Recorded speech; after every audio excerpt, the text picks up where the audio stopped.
Well, first of all, thank you all for having me here today. I did not go to Cornell. I went to a small liberal arts college in central New Jersey, some of you might be familiar with, almost as good as Cornell. So, boy, I thought Andrew was so inspiring. And I want to try to inspire you in a different way, which is once you're running a company, once you've started something, how do you think about culture? How do you think about building not just the business, but the company? And I want to start with a little bit of a caveat. And I want to talk about fig wasps for a minute. How many people have eaten figs before? Of the Newton variety or the regular, right? What you might not know is that there's something on the order of 900 different types of fig trees. So a fig is not a fig is not a fig. 900 different types of fig trees. And you might not notice the difference looking at them, and you might not notice the difference eating them. But if you were a fig wasp, which is the vehicle for pollination in fig trees, you would notice the difference because you would only be attracted to one of the 900 types. So to the outside world, they all look alike. But to a fig wasp, they're all different, and only one of them works. And that's a little bit how I think about building a culture of a company. There's no right answer, but certain people will be attracted to certain cultures. And culture is one of those things that I think is a little bit the way Supreme Court Justice Potter Stewart described pornography in the 70s, which is, I'm not sure I can tell you what it is, but I know it when I see it. And a company's culture is a little bit like that. I know hundreds of technology companies, and I know hundreds of companies that are in the digital marketing and email space, which is like Return Path. And I can tell you within 30 seconds of walking in the door of one of those companies whether I would click with the culture or not. So culture is something that's very important, that's near and dear to my heart, and that has a lot to do with the Return Path story.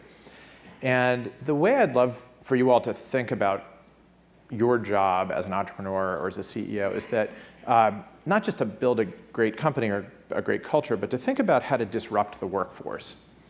And what I mean by that is innovate.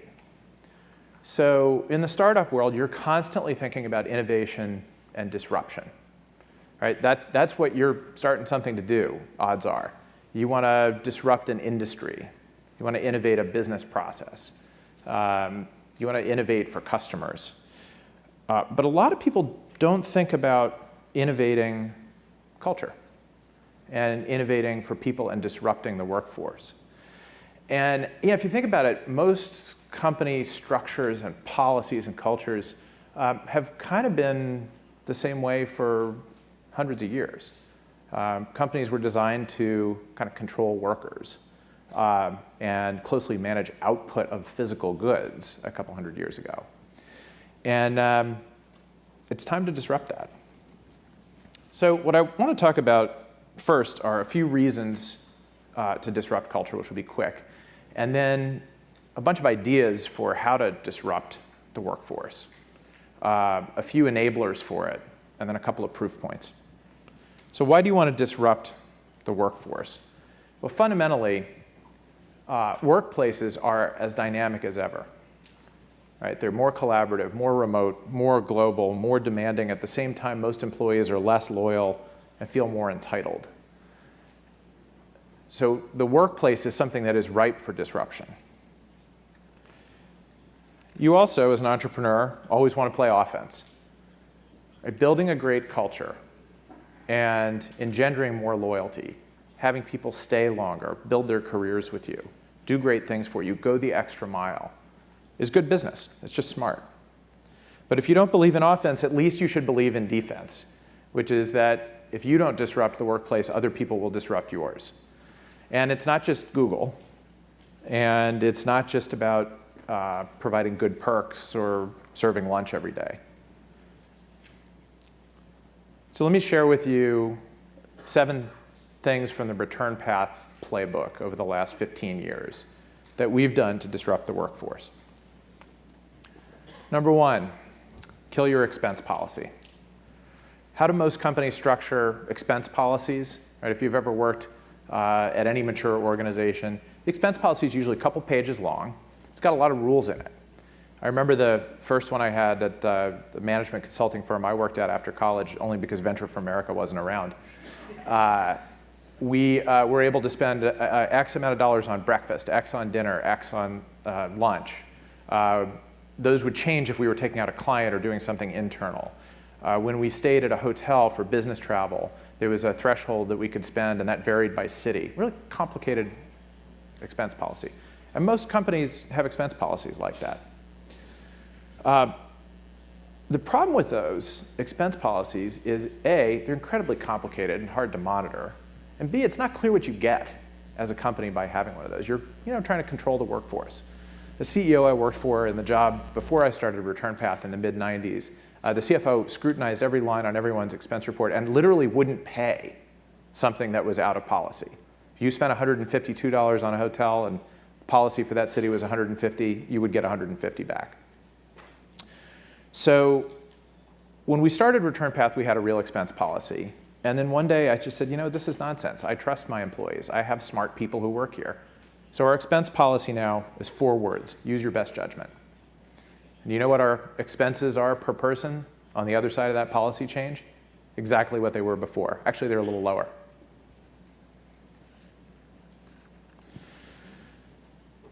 Another good way to disrupt the workforce is give people unlimited vacation or create a sabbatical program. These are different things. But this is another one of those things. If you think about what the typical company does for vacation policy, it's kind of like expenses. You're allowed to take 12 business days off per year. You can have 2 floating holidays. I've never been quite sure what the difference is between those two. And you can have 4 sick days. I love limiting sick days. That's awesome. And the theory I had about this one at some point, and when we started the company, we had a normal vacation policy. We did 3 weeks, unlimited sick days, but normal policy. Use it or lose it, accrue it on the balance sheet, all of that stuff. And I realized at some point that the lines between people's work lives and home lives have completely blurred. The distinction almost doesn't exist anymore. And if you don't count the hours that people are working, why should you count the hours that they're not working? Right? You expect people to check email on their smartphone, off hours, respond to things. Why should you care if they have to go to the dentist in the middle of the day? Stay home because the cable guy is coming. Go to their kids' parent-teacher conference.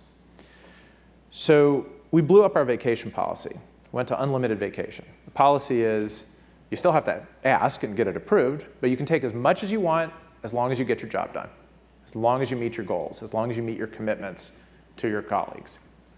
And what did we find with this? People take exactly as much vacation as they did before the policy change, but they're much happier about it. They feel trusted. They feel valued. They don't feel watched and counted. If you want an extra bonus, create a sabbatical program. Every 5 years, we let people take 6 weeks off to do whatever they want. And some of the stories from that are amazing. So first of all, it's a great retention tool. You get someone at 3.5 years, and they start thinking about what they're going to do. And they come back completely energized and refreshed and ready to go for the next few years. My favorite sabbatical story was a woman here in our New York office who went to JFK with a backpack, an around-the-world ticket, a Lonely Planet Guide to the Earth, and a bunch of money. She sent us about 20 postcards from different places around the world and came back ready to go. Another good way to disrupt the workplace is to share everything. People talk a lot about transparency these days, and transparency really is critical. And again, it's a sign of trust, right? If you trust the people in your organization to understand your strategy at a deep level, to understand your financials every month, to understand the scary things like your cash position and how you might be running out of it. People appreciate the trust. It's harder on you as a leader, as an entrepreneur, but the rewards are great from your people being engaged. Feedback is another area ripe for disruption. So how does feedback usually work in a big organization? Once a year, you get a long-form written review from your boss. The boss hates it because you're the boss. You've got to write 8 reviews at once, covering 12 months of work. You can't remember what happened 12 months ago. And you deliver it to the employee, and there's some kind of awkward conversation, and that's the end of it. We'd like to give feedback continuously. We have a structured process once a quarter, but it actually happens a lot more frequently than that. We do 360s, so you get feedback from all around the organization. We do them live. So when I have my 360, it's my board and my executive team sitting in a room with a moderator talking about me, and I'm in the room too. So figuring out how to make feedback not a scary thing, but just a part of work and a part of development is a great way to disrupt things. Move people around a lot. I can't remember who coined this phrase. I think it might have been Sheryl Sandberg in Lean In, that it used to be that building your career was like climbing a ladder. And now building a career is like climbing on a jungle gym. Sometimes you go up, sometimes you go sideways. Sometimes you might go down. We have found over time that high performers and smart knowledge workers are not necessarily interested in their boss's job. I'll come back to this theme in a minute. But sometimes they want to try something new. And being able to move people around laterally in your organization and think about career pathing in non-traditional ways is hugely, hugely important. Every year, we move about 15% of our workforce up and 15% of our workforce around. So we do just as much lateral as we do promotion. And what we find is super high performers don't get bored, they keep engaged. And the medium performers, the good, solid performers, who may never get promoted, still get to try something new. And they get to add value to the new function by bringing the domain expertise and the functional expertise they have from the last function. Speaking of which, who knows about the Peter Principle? The Peter Principle is that ultimately, as organizations age and get bigger, they run into trouble because everyone gets promoted to their level of incompetence. So if you think about that, right? If you're good, you keep getting promoted until you stop getting promoted. And you stop getting promoted because you're not good anymore. But you're probably not bad enough to fire. So lots of organizations historically have been stuck with workforces of people who aren't really doing great jobs anymore. You can't really promote them. You can't really fire them. And we've been trapped by this as well over time. Right? We have made promotions knowing that the person wasn't going to work out because we felt like we didn't have a choice. And we stopped doing that. So now what we do is we just pay them more. We try to give them more interesting work. This is particularly true in engineering and sales, where the skill set to be a good sales rep is really different from the skill set to be a good sales manager. But if we can keep them engaged, keep giving them new assignments within sales, keep paying more, again, same with engineering, we've done a good thing. Final way to disrupt the workforce is to be human. High performers like to be led, but they don't like leaders who put themselves on a pedestal. They don't like leaders who sit in the corner office, come out and bark orders. They want to be inspired. They want to be talked to personally. They want to know that you know their name, that you know their girlfriend's name or boyfriend's name or pet's name. You know what's meaningful to them. And you'd be surprised at your brain's capacity to hold that stuff if you work at it. I knew everyone's name in the company until probably 350 or 375 people. And I could still tell you spouses' names and pets' names for probably the first 100. You got to work at it. You got to have flashcards or build an internal app. But it makes a big difference. So let me talk about a few enablers. Right? 3 things you have to do to make this stuff happen. My favorite is ignore your investors. And I don't really mean ignore your investors, but I sort of mean ignore your investors. at least select your investors carefully. I had a slide in my first pitch deck in 2000 when I raised my first round, my Series A, that described our operating philosophy. And it was a people-first philosophy, and it still is today. We said people in the company are our most important constituency. Our job is to attract, retain, and grow the best talent.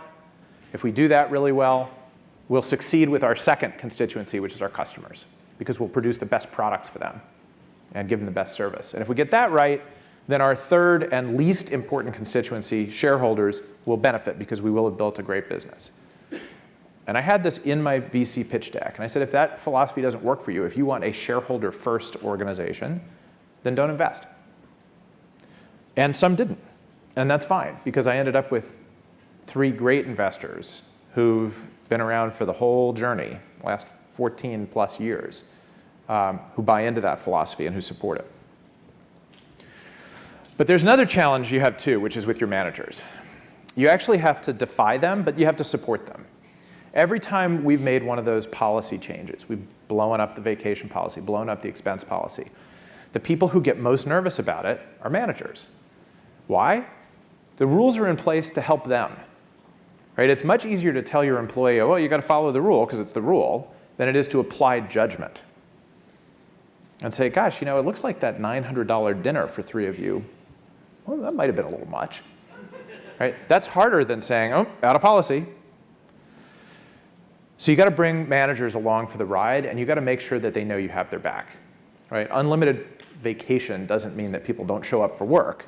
They still have to ask. It just means that managers have to hold them accountable for good work. And that's sort of the last enabler, which is you got to raise the bar. There's a social contract with any organization, but particularly with startups. All of this good stuff that you get by being at a startup has to come in exchange for high performance. And that's a tricky thing that not all companies get right. So, most important question, does it work? Is it good business at the end of the day to disrupt the workforce, to care about a people-first environment? It's worked for us. We've won lots and lots of awards as an employer of choice, including about 2 months ago, Fortune magazine, second best place to work in America of mid-sized companies, small and mid-sized companies.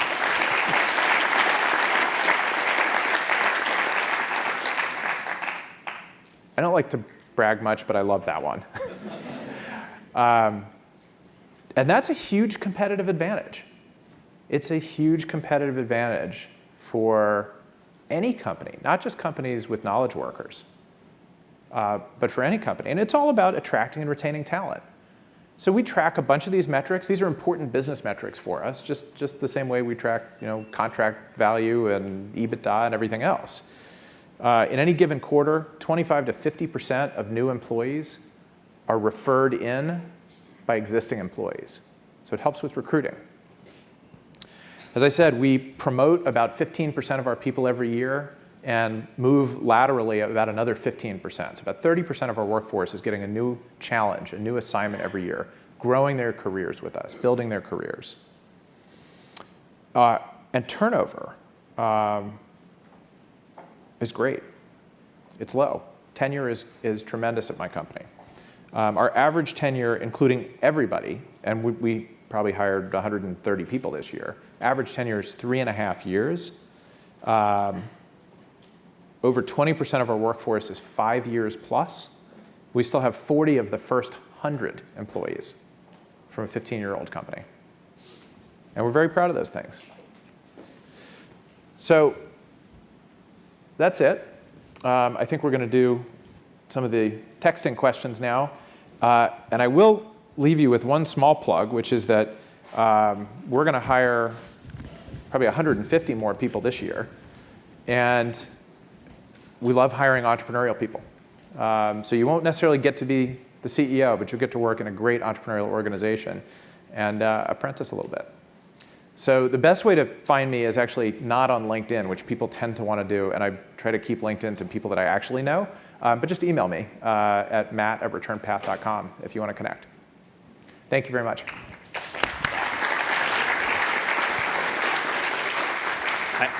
I think you're about to get 150 emails in your inbox. So before I go to those questions, and I would say if you do email, put something in the subject line so I can reference it, like Cornell, heard you at Cornell or CU Summit. Yeah. So I just have a question for you, which is I was recently talking to an entrepreneur that had pitched us, and he had pitched a bunch of venture capitalists and ultimately took an angel round. And he said to me, I found your feedback really helpful and all the other VCs, and I circulated those 20 rejection emails to my entire team. I hope you're okay with that. And it prompted this discussion about how transparent should you be. My knee jerk was like, I think I said, they don't have the context. But it got me thinking, like, maybe it is the right thing. I'm curious your take about, like, just how transparent do you be? If you really have that level of, negative feedback, or is there some stuff that you should kind of buffer from your organization, or is it just a totally transparent sort of culture? Yeah, it's a good question. Look, you got to apply judgment like anything else. I would say, we are nearly 100% transparent about business performance and strategy. Income statement, balance sheet go out every month to the company. Every month. Every board book goes out to the entire company. Wow. I'll redact something about a specific person's compensation. Comp is really the only thing that we're not transparent about around sort of the normal functioning of the business. The place where I curate a little bit, and I won't say I block, but I curate, are things like that, right? So if I'm pitching a round of financing, and at the end of the day I'm going to get one firm in and 30 firms are going to pass along the way, I will share with the organization the learnings from the 30 that passed, but I'm not going to tweet them in real time. Right. Right, because people do need that context, and they do need to be sort of appreciative of what they're hearing. There are other areas that are gray areas. Different entrepreneurs I know who have the same philosophy about transparency treat M&A very differently, for example. So when we're thinking about buying a company, we actually talk about it. The downside is when you don't do it, you have to come back and explain why. But there's some CEOs that don't want to talk about M&A. We err on the side of sharing a little bit too much rather than sharing not enough. Cool. So we'll go to the share a key learning that relates to the discovery of the 7 principles. Sort of when did you, what have you learned along the way that fosters these principles? I learned a lot of them from the place that I worked before I started the company, which did the opposite of the 7 principles. So I had a lot of experience working in an environment that didn't get it right, and I worked hard there, but every time the CEO came out of the corner office and barked at people using the wrong name and embarrassing them in front of their colleagues, I thought, there's probably a better way to do this. But I'll give you a concrete story from that company around the expense policy one, which was kind of a fun one. So this is one of those companies where we had the 2 or 3 page expense policy and everything was documented, this many dollars per night at this hotel.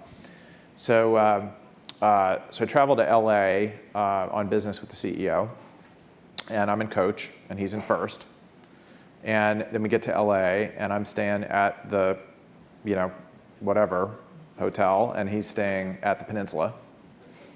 And I called him on it. I said, well, policy says X. And he didn't really say anything.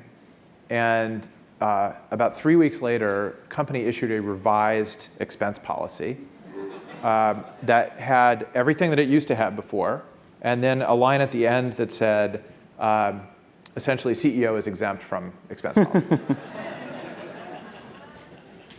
You got to play by the same rules that everyone else. Yeah, sounds like you inspired the change in that expense response. So I'll try to combine 2 questions, which I think are really good ones. One is, can you pivot to this model? It sounds like you sort of did a little bit along the way. So can you change as the company evolves? And does it hit a breaking point? Thousands of employees. Right. You can definitely change.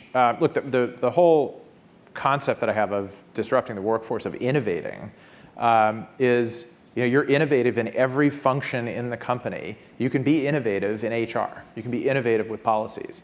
Our policies today are different than they were 15 years ago. And we take pride in evolving them, and now at involving the people in the company at helping us design the policies in ways that make sense. And then, sorry, what was the second part? Does it cap? Does it cap? I don't think it caps if you're willing to evolve them. Right. So we're 430, 450 people right now.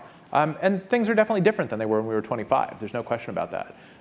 But I think we're a values-driven organization. Like we have a bunch of value statements, but they actually mean something. We use them. They help us make decisions. And the culture can change, but the values of the organization really don't. So you made this comment about you can walk into an organization in 30 seconds, feel the culture. There are a lot of college students putting in questions, and over 100 in the audience. How do you go about picking a team if you want to start a business, if you're a prospective student or even alum ready to do a startup? Very carefully.